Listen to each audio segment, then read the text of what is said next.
В Якутске прошел конкурс разработчиков игр «Хакатон». Второй год подряд его проводят в рамках мирового конкурса Global Game Jam. Его цель за 48 часов создать игру на заданную тему. О том, как прошел конкурс, в материале нашего корреспондента Юрия Осипова.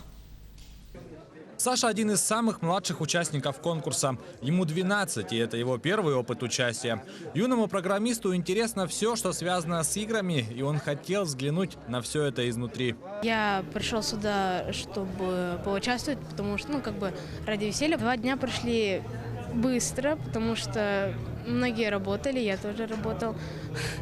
Мы сделали игру про космос, где главный герой — это писец, и он должен спасти не то что космос, а планеты. Его команда – это воспитанники IT-клуба «Видроид», самые юные участники нынешнего хакатона. У каждого есть свои плюсы, кто-то силен в рисовании, кто-то в программировании, кто-то в написании музыки.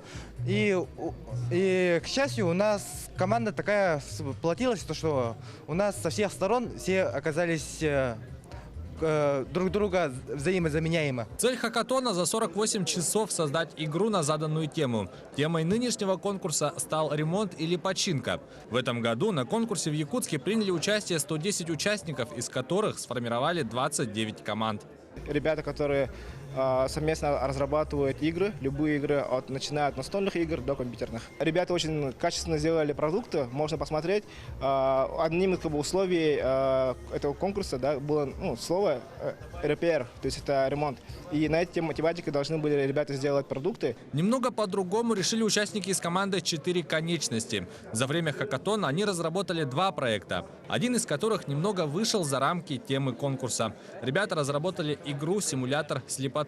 У нас есть надежда, что мы изобрели новый жанр – аудиолабиринт, получается. Игра рассчитана для слабовидящих и полностью у кого зрение отсутствует.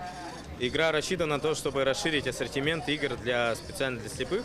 Получается, мы ищем тихое и спокойное место. Тут различные звуковые раздражители, получается, да? И должны найти тихое и спокойное место. В данном случае мы нашли, и там уже человек слышит звуки природы. Сначала тишину, а потом звуки природы. Второй год хакатон проходит в рамках мирового конкурса Global Game Jam. В прошлом году в нем приняли участие более 47 тысяч разработчиков в 113 странах мира. Многие игры, созданные на этом конкурсе, становятся полноценными коммерческими проектами. Юрий Осипов, Григорий Николаев, Якутск.